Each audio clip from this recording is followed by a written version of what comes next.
Hello and welcome to Northwest Knitting. My name is Kathy and this is my knitting podcast where I like to talk to you about my knitting, yarn, and sustainability. I like to share with you my knitting journey on the way to creating sustainable clothing. It is mid-October and we have had a major change in weather. We just had a very rainy week. It was pouring buckets, as they say, for some of yesterday. And but today the sun came out and it's really quite lovely. I hope you are enjoying the fall wherever you are. Okay, well, much has happened since I last talked to you. I've traveled to California. I've traveled to Colorado, Boulder, Colorado for a wedding, and went up to Port Townsend, Washington on the Olympic Peninsula for a knitting retreat. So I'll share a little bit of that with you. But what I really want to start with today is I want to talk about Buckeyes and lavender as things that you can do to they don't kill moths, but they might repel them. So this time of year, when we go for a walk, you can see that the horse chestnut tree will dump all its seeds on the ground. And when they come in this very prickly container, little seed container, and inside is the buckeye. So I picked these about, 4 or 5 days ago, and they start drying fairly quickly. Oh, this one just came out, so you can see inside. They just pop so neatly out of the seed. When they stay in the seed, though, they stay plumper. So there must be something about the seed protecting the covering, protecting the actual seed, which is the buckeye. Well, over the last year or so, I've been hearing about the fact that buckeyes emit a chemical as they're drying out that can repel moths. So last year, when they came around, I've always loved collecting. I just pick them up and put them in my pocket because they feel so good to hold in your hand. And then I put quite a few in my drawers and in my closets, cabinet, and so forth. It wasn't a scientific study because I also had lavender in there, but I have been hearing more and more people talk about it, and haven't had any problems where I put the buckeyes. So I have a little collection here, and this year I did find quite a few still in there. Whoop, it just came out in their little container. Then these dry, sometimes they dry and they're very prickly, annoying things. You can see the prickles against my sweater there. So the other thing I do is more commonly known, and that is lavender. And I've always, I've grown some for quite a few years. Whenever I move, I plant more lavender. And a couple years ago, I got an incredible batch and really was diligent in clipping it and drying it. I had it all hanging up above me here. But I wasn't very good at doing anything with it. So here's a container I got a couple years ago, just from my garden. And the other day I picked it up. It's 2 years old. And it is still so scented. You can really smell the oils. It's amazing. So what I do, oh darn. Here we go.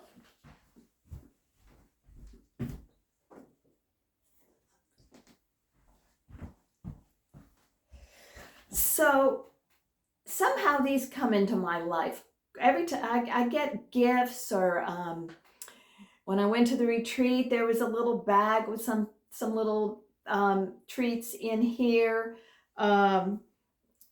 So whenever I get these, I put lavender in them. You can see I've already put it in this one. And what I like about these, they just come my way over the years. And so what I like about these is you can just put the lavender in and tighten it up. And then when the time comes that you feel like there's no scent anymore, then you can just dump it and put in more lavender.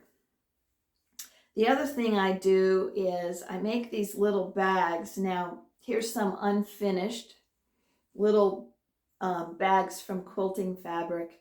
And I'll put the lavender in and then just turn the edge over and sew it up. And I can also replace that. I'm a little lazy, so these have become more popular for me. But I have a variety of bags that any little bag that comes my way, that's pretty much what I do with it. The other thing that I recommend is that when you do have little bags of lavender in your drawers or wherever they are, whenever you're in that closet again or that drawer, crunch the lavender and it brings the oils up. And they really can last for quite a long time.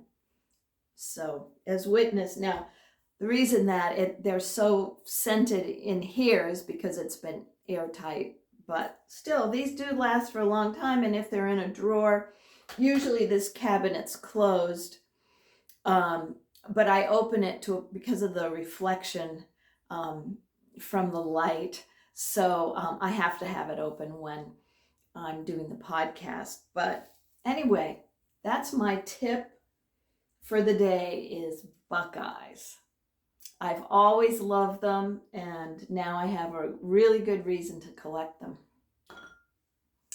So let me tell you about what I'm wearing. I might as well talk first. This is my ranunculus. You've seen this before. I talked about it in episode 19. This is my second ranunculus out of 3, and it's a knit out of Berroco Ultra Alpaca, which is half wool, half alpaca. And the pattern is by Midori Hirose, and many, many people have made it. So I won't talk about that much today, except to say this is probably one of my most favorite and worn pieces. And I've got to go through my yarn and make sure I've put plenty of it by in case I need to mend it, because I do love it so much.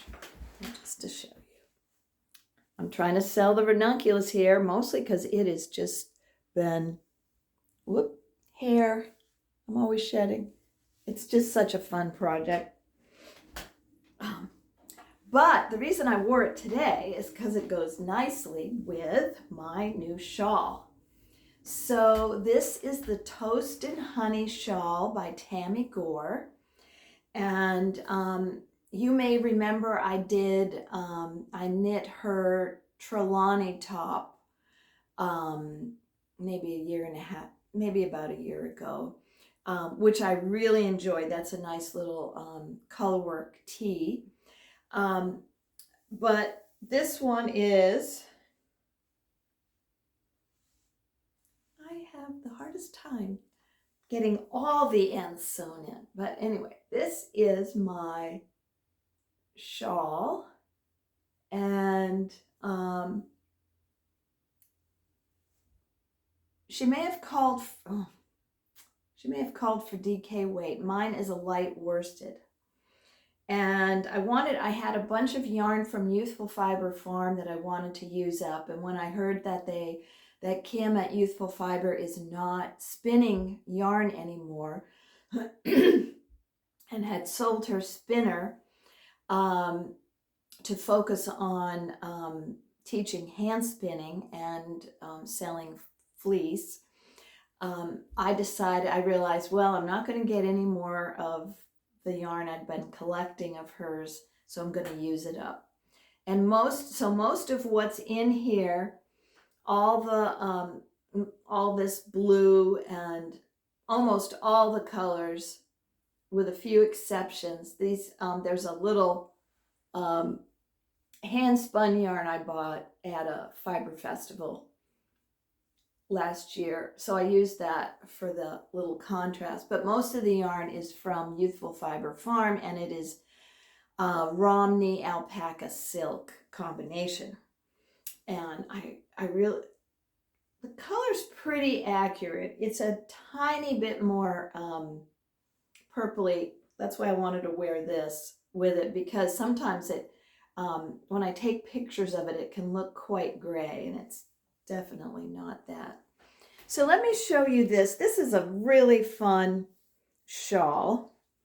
And okay, I've said fun once. I can't say it anymore. I have to think of another word. Okay. So you started as the usual garter tab triangle shawl, and then there's some slip stitches in these stripes, give it a little more interest. And here too, you can see there's some slip stitching, makes it a lot more interesting. So it's all slip stitches, no color work in here.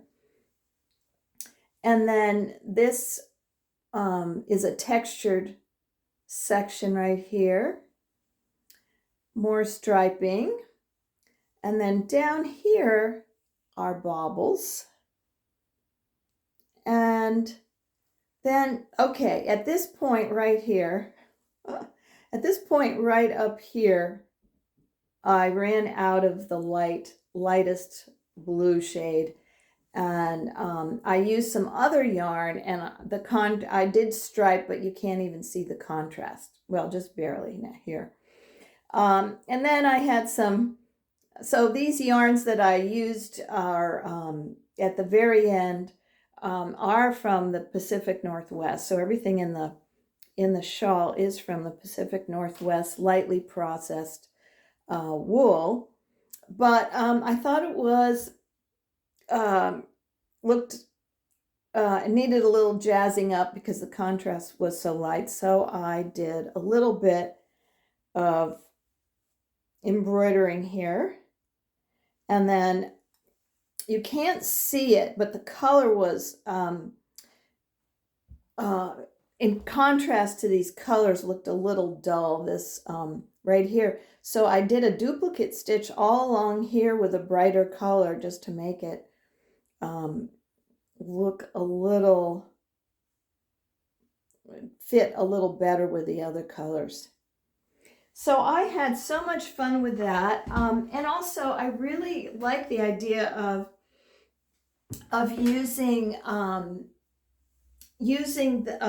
some embroidery maybe to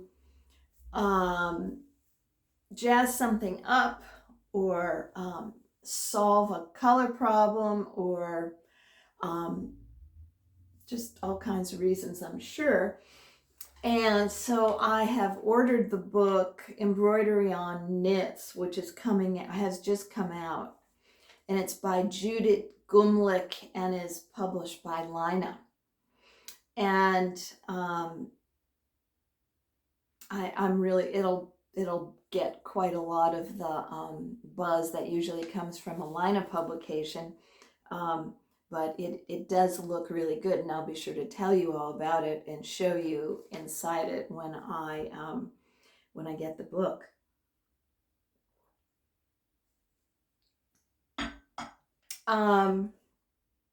But there are other ways. These books are can be a little pricey.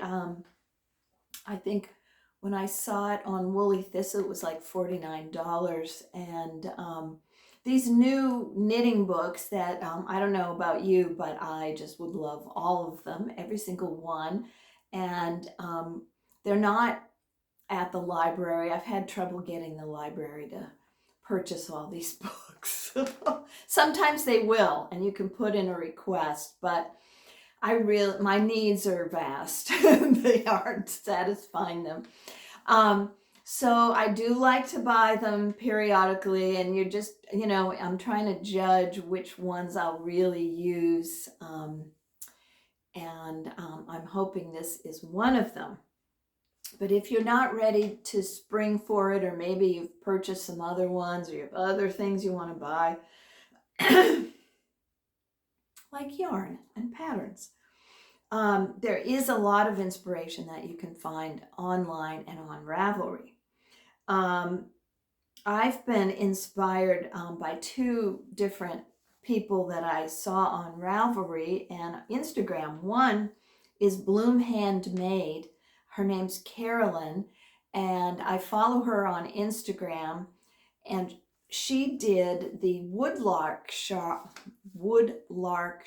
by Fiber Tales, and she has a picture on her Instagram and also on Ravelry. So I'll put the Ravelry link down below.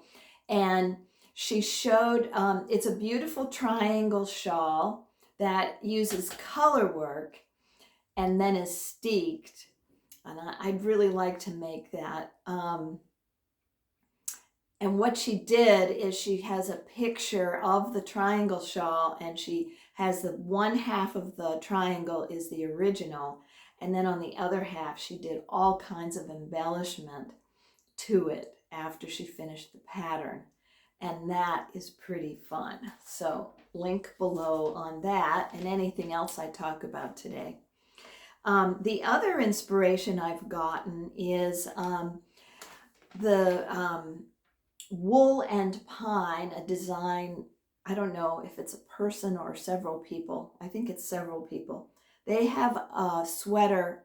They have a sweater pattern called Whidby Sweater, and it involved a lot of, you knit a very plain raglan sweater, and then you embellish parts of it.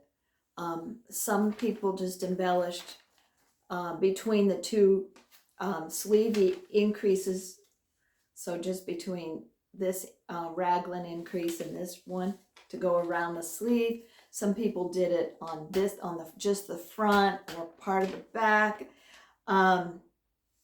and basically just doing a running stitch with a contrasting color. And one person who did the project, her name is Misslamotte, and I will put a link to her version of the Whidby sweater as well, because she did all these designs on hers, and it looks like she did stranded work on it.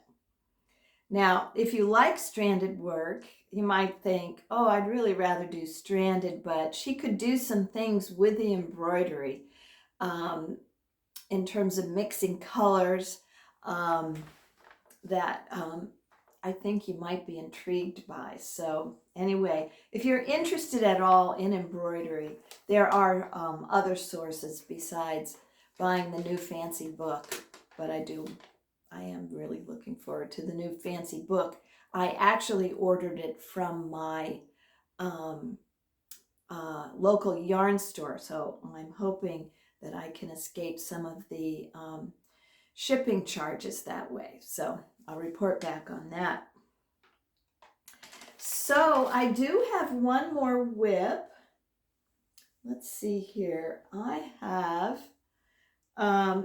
I finished the Sorgenfri. Let me take this off so that it doesn't get too distracting for this. So this is the Sorgenfri fold-over jacket by Indiblomst. I did another one in linen about a year ago. This one is knit in Sandnes Garn Smart in the ochre colorway, and it is a DK weight. Hang on a second.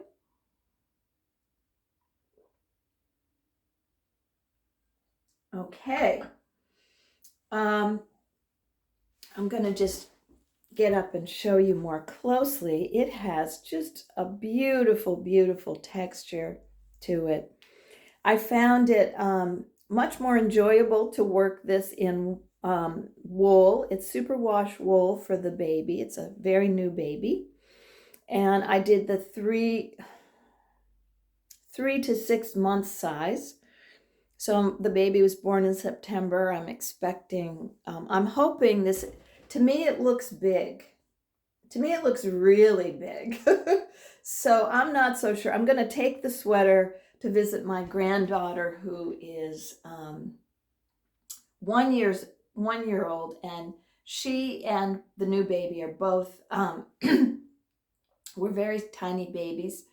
And so I thought I'd get an idea. So I will give it to the new baby, whether it's huge or not, because she will wear it. And she did say that the mother did say that the baby's signature color is marigold, and I thought this was a good match. But anyway, you are mostly doing knitting, but you can see that you do a little bit of knit purling in here. And on the sleeves, you're having to do a little purling because you're knitting them in the round. But I just really enjoy this, the look of this very much. So,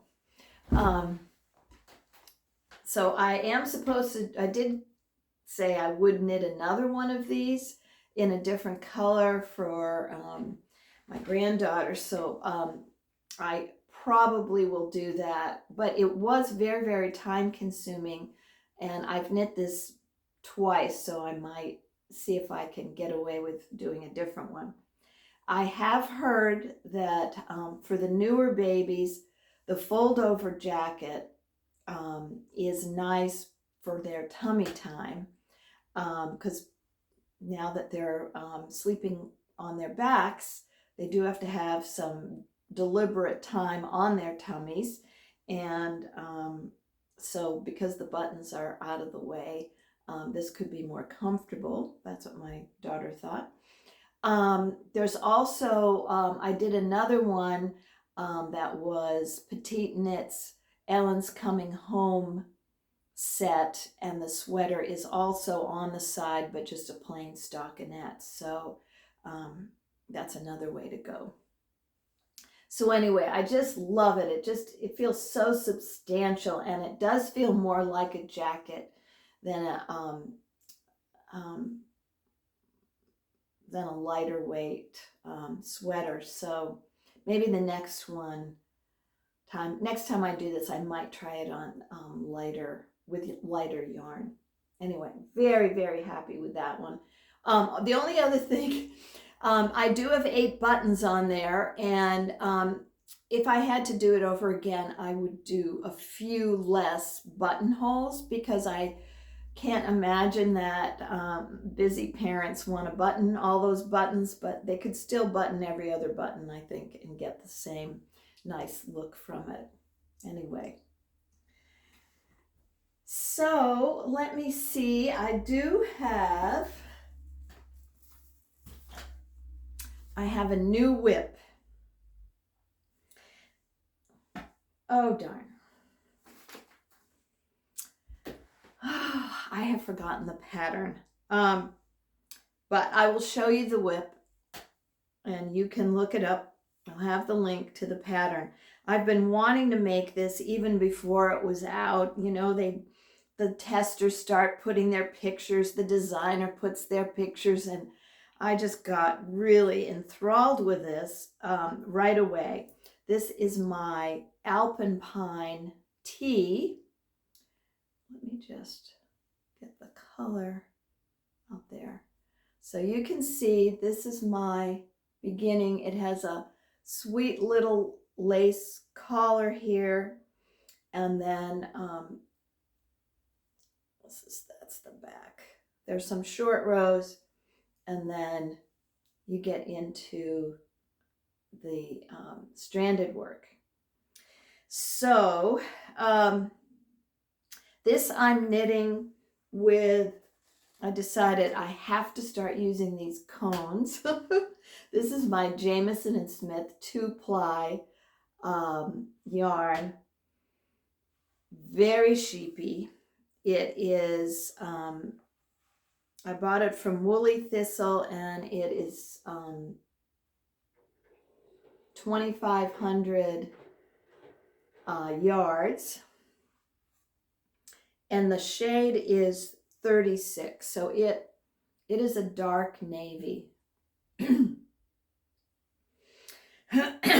I was using Loft from Brooklyn Tweed in a similar color, and the color just wasn't hitting me right, and I had a bunch of breakage, and I was getting really nervous about the collar, and then I thought, oh, I had another idea for that yarn, so I decided to start using the cones.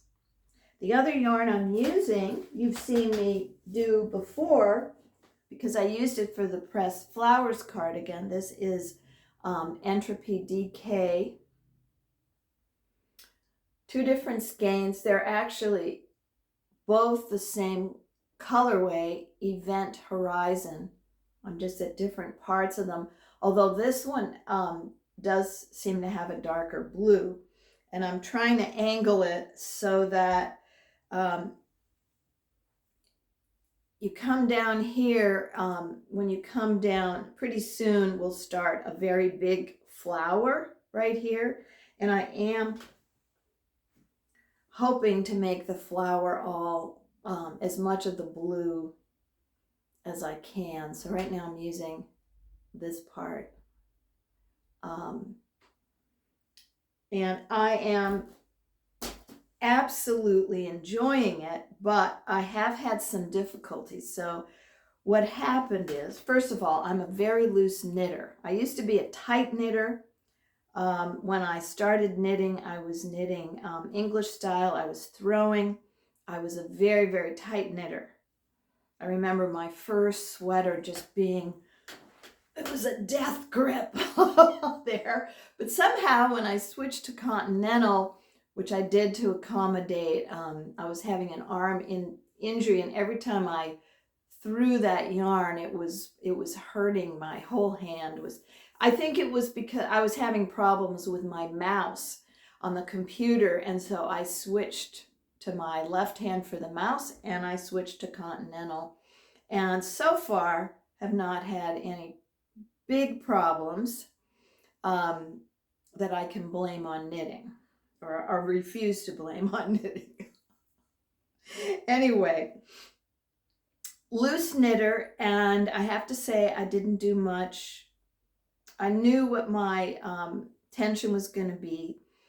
So this is knit at 24 stitches over 4 inches, and that was the same as for the pressed flowers cardigan, and also I had done enough with Jamieson and Smith to know that I could get that gauge. She recommends this. Did I say that the Alpine tee is by Boylandknitworks, Caitlin Hunter? Anyway, and she's coming out. This was designed as a short sleeve, and then she has lace on the sleeve, but I'm making it long sleeve. And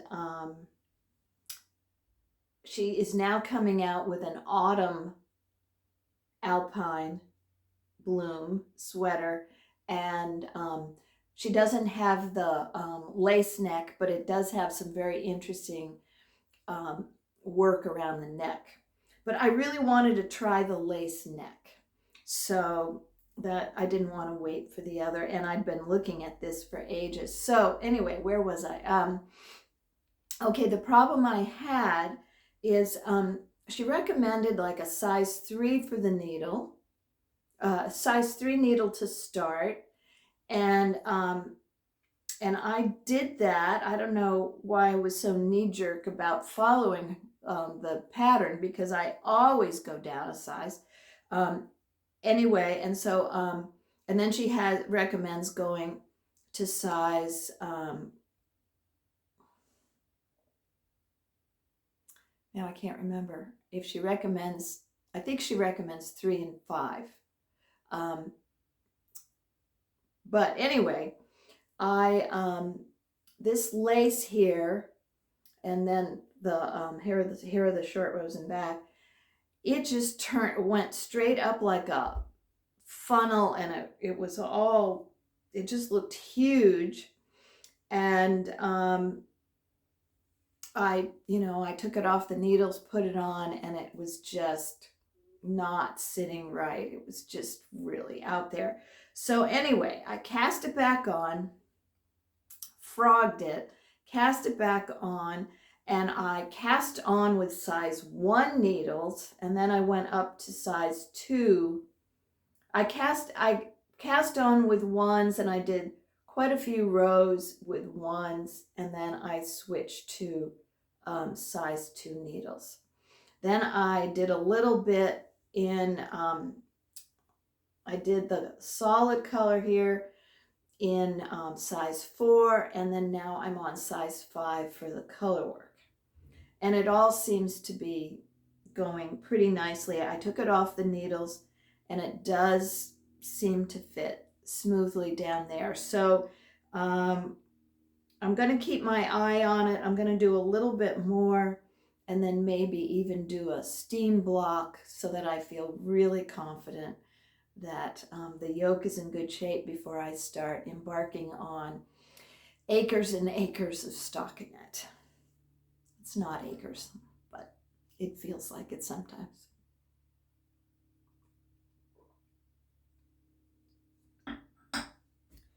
I am so enjoying the color,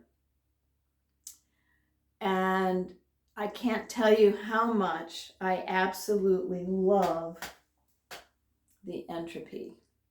It is 100% blue face Leicester. It is to me, it is very soft. I could wear this next to my skin easily. It has quite a lot of fluffiness to it, even though there's no mohair in it. When it's knit up, it just feels very fluffy to me. I really love it. And what I think is so interesting is how when I knit it stranded like this, how different it looks than on my pressed flowers. So when I finish this, I'll get my pressed flowers cardigan, and you can see how when you use this color shifting yarn, how different it can look stranded versus slip stitched. So this I just can't put it down. I have a few things that I should also give maybe a little attention to, but I'm just 100% on this one and really enjoying it. So anyway, if you are doing your Alpine Bloom, let me know. I'd love to hear about it. Okay, now let me tell you a few things.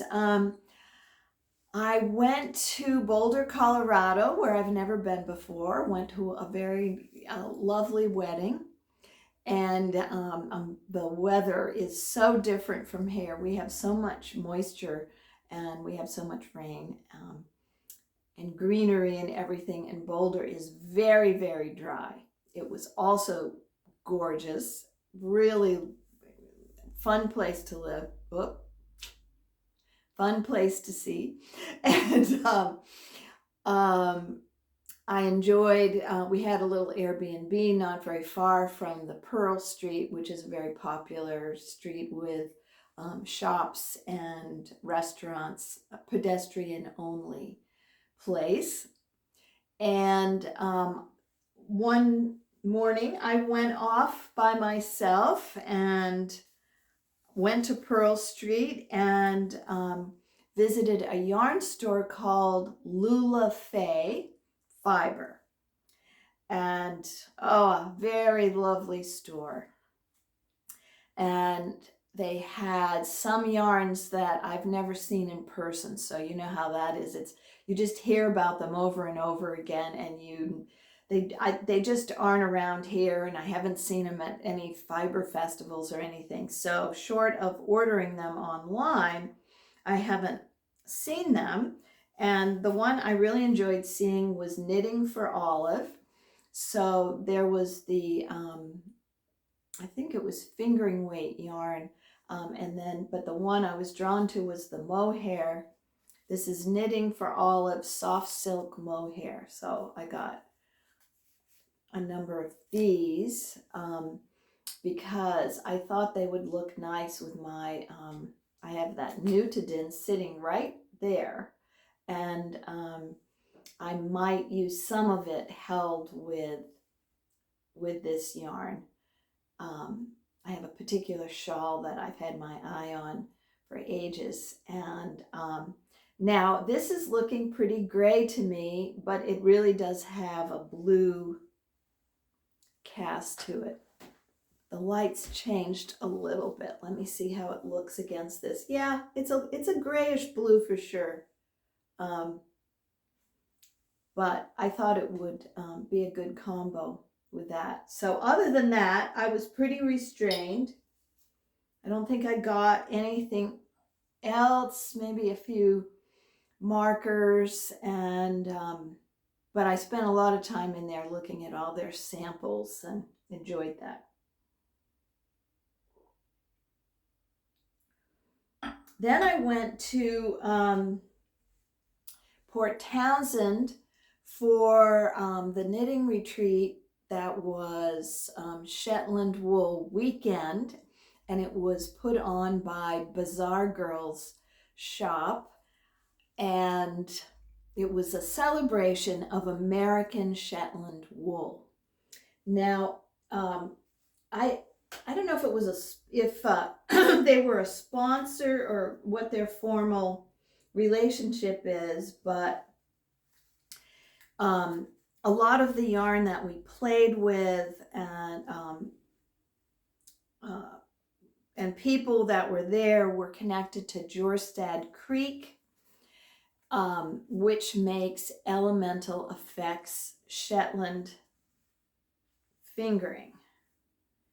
And now I had already gotten quite a bit of it. It's my local yarn store for a while was carrying it, and so I just had quite a collection of my own before I ever went there.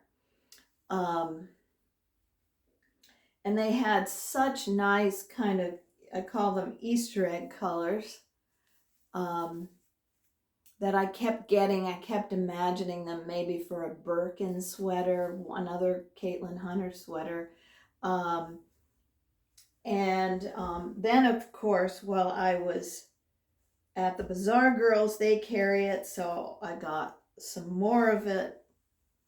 I like these two colors. This one is Periwinkle and this is Red Plum. And then this is one of mine that I had from them before. And so lots of really nice light bright colors. Oh, that's not it, Kathy. I have all my Jamieson and Smith and my Elemental Effects all together because they're all Shetland fingering. And then Carrie Graber at Jorstad Creek did a wonderful little workshop the first afternoon where we talked about color play, and every table, there were 2 people per table, every table got a box of all the colors to play with. They were minis, and at the end we got to take 5 of them home of our pick, and here's 3 of the ones that I picked. So these, I don't know the names of these actually because it didn't have the tags on the minis, but so that was really a great a great class. And then the next day, I took a Shetland lace class and a stranded knitting class. Really enjoyed both of them. Then we had on Saturday night, there was a catered dinner for everybody. Then the next day on Sunday was, they had 5 tables out, and you could go to wander around to any of them. There was spinning going on, dyeing, and one of the teachers, Varian Brandon, had all her wonderful finished designs that were fantastic to look at. And so I spent quite a bit of time at the dyeing table. So we could bring some yarn if we wanted. And I brought this one because it was Shetland yarn made by Sword Family Farm. It was a very, natural white color. This one was one that Carrie had that was a much whiter white. Mine had some black threads in it. And then these were 2 shades of brown, and we put them all in at the same time, and that was the outcome. And so the dye we were using is their wool tinctures by AbundantEarthFiber.com. And they're on Whidby Island, which is also in the Puget Sound area. Boy, some of these, you can do them, sometimes you can just do some of them in a big jar if you want. But what happens is when you put whatever you're dyeing, you put it in there, and it soaks up the dye, and the dye gets lighter and lighter and lighter. And then by the time you throw it out, it's quite light. And it's supposed to be safe to put down the drain and so forth. So it definitely, and also they come in packets, and then they're like tea bags. So the color is in a tea bag. So anyway, if you are interested in dyeing, this would be a fun thing, but to see what colors you got. If you were unhappy with some of the colors of your skeins, or that you wanted to use them for a project in a different color, I could see that dyeing being a interesting way to go. Okay, I am talking and talking here. Let me see. Okay, I think, believe it or not, I'm at the end, so I'm just going to share about one book I've read recently. That is Pachinko by Min Jin Lee, and it is the second book I've read of hers.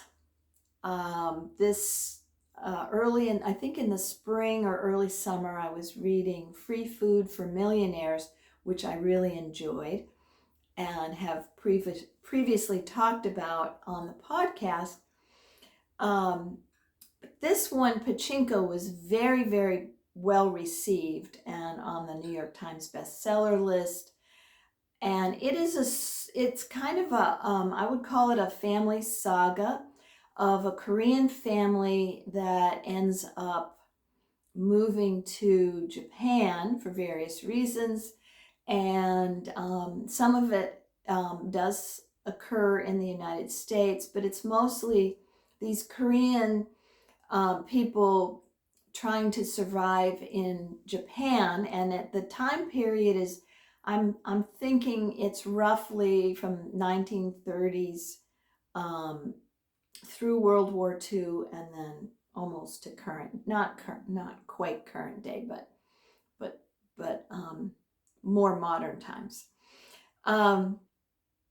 it was quite a story, very engaging characters that I absolutely had to see what was happening with them.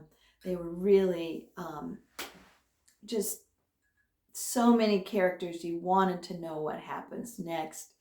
And I didn't know anything about, really hardly knew anything about Korea. So this was really an eye-opener for me. And they really had rough times in Japan. And of course, these countries have all had so much conflict, which reminds you of things that are happening currently, and all you can just do is hope for peace, even though it seems so unlikely.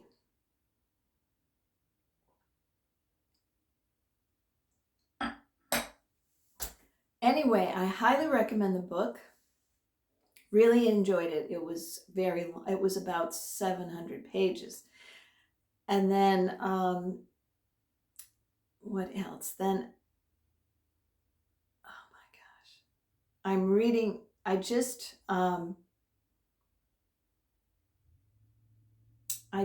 finished another book.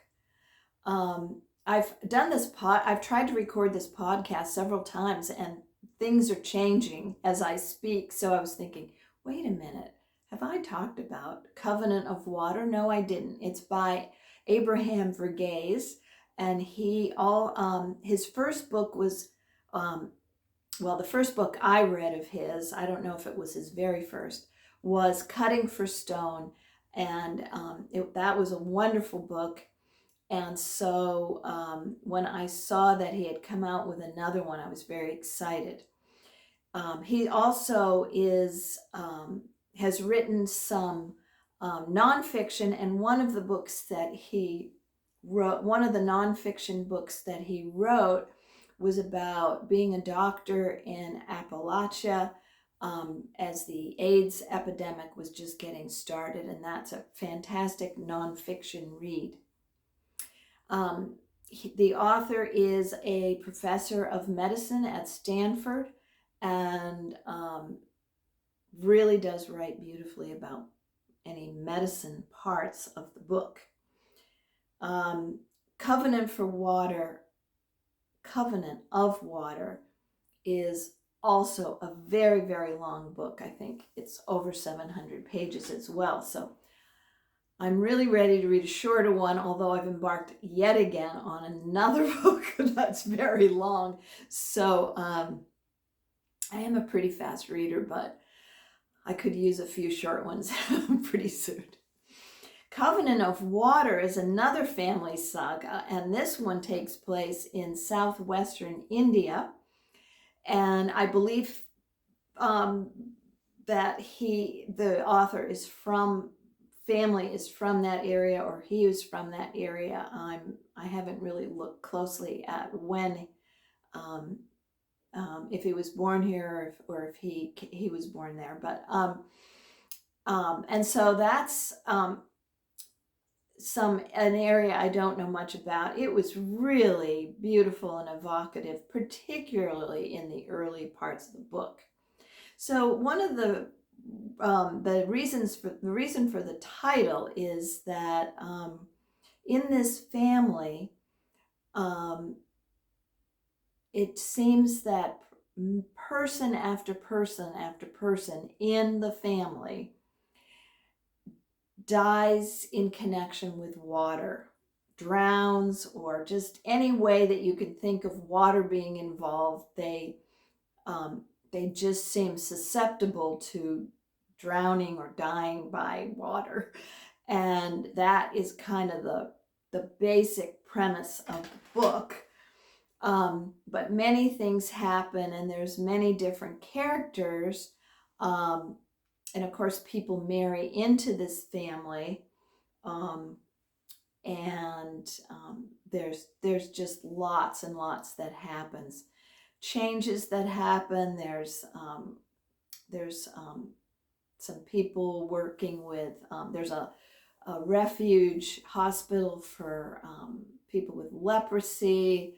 It's just, so I think the book starts around 1900. and then continues on fairly close to the present. I don't know exactly how close, but definitely covers a lot of time period.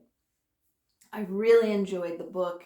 Again, many characters that are very interesting, and you want to see what happens to them. And so I highly recommend that one. Now that one I read in hardback, and I kept wishing it was paperback because it was so darn big. But the reason I have it in hardback is I got it for my birthday. So I got that and Tom Lake. And so now hopefully there'll be a break from hardbacks for a while. But anyway, highly recommend those books. I have one more thing to say, which is that I went to an antique fair and I found I went to the Coburg Antique Fair, which is a little town north of us, about 3 or 4 weeks ago. And Dennis and I love going to those things. And I bought this, which was for sale for $15. It's not quite big enough for a twin bed, but would fit on my little day bed here. And here is it's very fine. And it is knit in cotton with these lovely Easter egg colors again. And I just, for $15, I had to rescue it. It's in really, really good shape. And I can't believe how much work this person did. I think it's 2 big squares. Right, can you see? And then there's another one, and they're seamed together. And I think the plan was to do 2 more, and then it would have been big enough for a twin size bed. But I just couldn't let this. I had to make sure it was going to be well taken care of. So there's that one. And then I have another one here that I found the same day. Maybe I was on a roll, because I certainly don't need antique furniture, and we just have too much in our house. We don't need anything, but I'm a sucker for textiles. And so I found this much smaller little granny square piece. It is slightly less bright than it's showing up here. And it has needed, I've done some mending, and then I can see that so maybe somebody who didn't have black yarn, or maybe somebody who doesn't really know anything about crocheting and just wanted to fix it. You can see there's quite a bit of repair work done by with gray thread that has shown up. And when I first got it, I thought, oh, maybe I should take all those squares apart and I could do something else with them or whatever. Anyway, I got a grip, and I some of the there's still some, you can see there's still some parts here that need mending, and there's a few pieces. I used a friend's yarn, but yeah, you can see it needs some mending, and some of the squares need some mending. So not too many though. It's actually, like, here's one.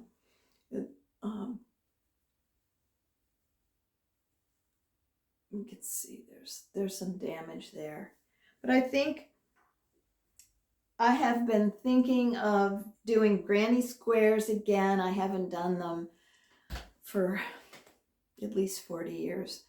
And it would be fun. I've really enjoyed watching It Is a Sarah. And on her podcast, she's really into granny squares. And I do feel like getting on the train. But I thought maybe if I buy this little piece, then I will get it out of my system. so I can keep knitting sweaters. I intended to bring it in here and leave it here, but actually I've had it sitting on the back of a chair in our living room, and every time I go by, it just makes my heart sing, and so I think I'll leave it there for a while, maybe for the season. Yeah, so anyway, this one was also very inexpensive, and it was a rescue operation. The person who sold it to me said that she grew up with it. She thought her grandmother had done it, and it was always around. And before she sold it, though, she had to know what it was, and so she put it in the washer and dryer.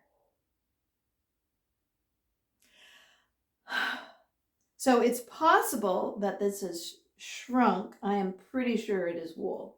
And it does seem way, the squares are smaller than you often find, and it does seem way tighter than most people would knit. So I do think it was shrunk. And so again, I had to save it before anything else happened to it.